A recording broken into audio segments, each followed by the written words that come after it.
ג'ון מרגיש נדיב, אריה שוכחת מה זה משפחה, מי היורש של דני, נפרדים מתורוס, דרקון אחד פחות על הקיר, היו מלא אירועים חשובים, ואנחנו עוד פרק אחד לפני סוף העונה.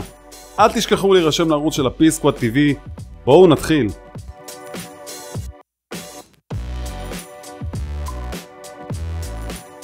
המשלחת ממשיכה בטיול השלח הבית ספרי שלה, וג'ון מרגיש נדיב כשהוא רוצה להחזיר לג'ורה את חרב הלונג קלו, אותה חרב שקיבל במתנה בעונה הראשונה ששייכת לג'ורה בירושה חוקית. אך ג'ורה מחליט להשאיר אותה אצל ג'ון משום מה. טוב ג'ורה, שים תגיד של פרייר על הראש ותגמור עם זה. אריה וסנסה שתיהן מעניינות כרגע אף אחד, כנראה כי אין להם קשר ישיר למלחמה שמתחילה לבעבע. אז אריה עושה קצת טיזין לאחותה, על זה שהיא כתבה את המכתב, וסנסה דופקת מבטים של כמה ווירד עוד את יכולה להיות אחות קטנה.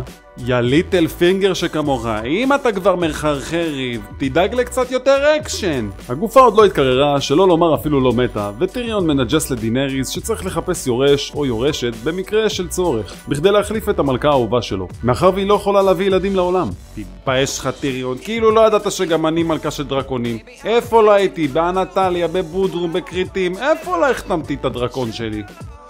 תורוס, היית אחלה גבר, אבל צריך להיפרד ממך. זה מה הדבר הכי טוב אם לא למות מביס ענקי, מדוב שכבר מת והוא זומבי. המוות לטעמי היה סתמי, והייתי רוצה לראות אותו הולך אחרי קרב גדול מול הווייט ווקרס, ולא גוסס למוות כמו שקרה בפרק. מבאס. וואי, פעם נשך אותי פינצ'ר צ'יוואווה של השכנה, איזה כאב, אם כמעט התעלפתי. המשלחת שמה את ידה על ווקר שתפסו, בכדי להוכיח לכולם כי המתים בדרך להרוג את כל החיים. ומה שהיה מגניב בקרב הזה, כאשר ג'ון הרג את הקצין של כיתת הווקרס שנלחמו בהם, זה גרם לתגובה שכל חיילי הווקרס באותו קרב חוסלו גם הם. ולפי דעתי זה מוטיב שמראה לנו שאם נהרוג את הנייט קינג, כנראה שכל הצבא שלו גם ילך פייפן. נו אז מה הבעיה? תדאג שמישהו שמחכה אותו ממש טוב, קול של ווייט ווקר כזה, שיתקשר להביא כבר עם הנייט קינג איפשהו בקפה ברוטשילד, ואז במפגש תפתיע אותו ופתרת את כל הבעיה. האונד מחליט שזה זמן טוב לשחק בפגע בראש של הווקר עם אבנים. וכשהווקרים הבחינו שהאגם קפה, אז התחיל הקרב הגדול. כל הכבוד האונד. כמה פעמים אמרתי לך האונדי, מספיק לשחק עם להרוג ווקרס ובני אדם. חלאס. דינריס באה להצלת המשלחת אחרי שגנדרי נשלח לריצת מרתון בערים מושלגים במינוס 20 מעלות בלי מימייה לכיוון החומה, וזאת בכדי לשלוח לה הודעת וואטסאפ עורב שהם צריכים את עזרתה. אם זה בטלוויזיה, אז בטוח שזה קרה. יאללה, תעבור לנושא הבא. חנית אחת והדרקון מת? למה שהנייטקינג ינסה לפגוע בדרקון שנמצא כל כך רחוק ממנו ועוד אחד שאף באוויר, אם יש לו את דרוגון וכל המשלחת כולל את דינריס במרחק של יריקה ממנו על הקרח? אולי כי זה יותר מאתגר? זה הרגיש לי ממש מגוחך. מסכנה דני, מזכיר את התקופה שהורדתי עונה כשהייתי עודפת כדור ברזל בליגה ב' בארצי.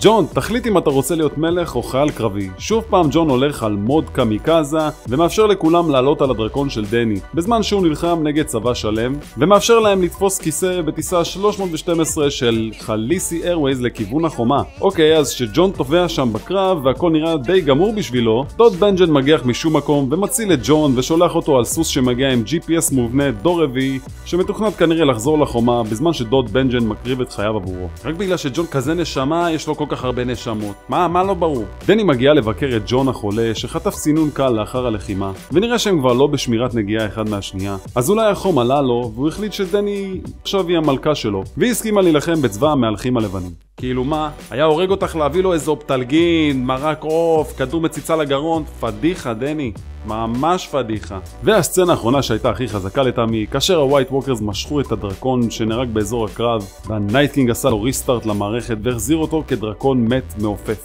באמת מטורף ולא צפיתי את זה. אז מצב הניקוד כרגע 2 דרקונים לדני, דרקון אחד לנייט קינג. עד כאן כל מה שהיה לי לספר לכם על הפרק השישי של העונה השביעית של משחקי הכס. מקווה שאהבתם, ואל תשכחו לעשות סאב לערוץ שלי, לייק, שיתוף, זה ממש חשוב לי, ונתראה בסקירה הבאה. יאללה ביי!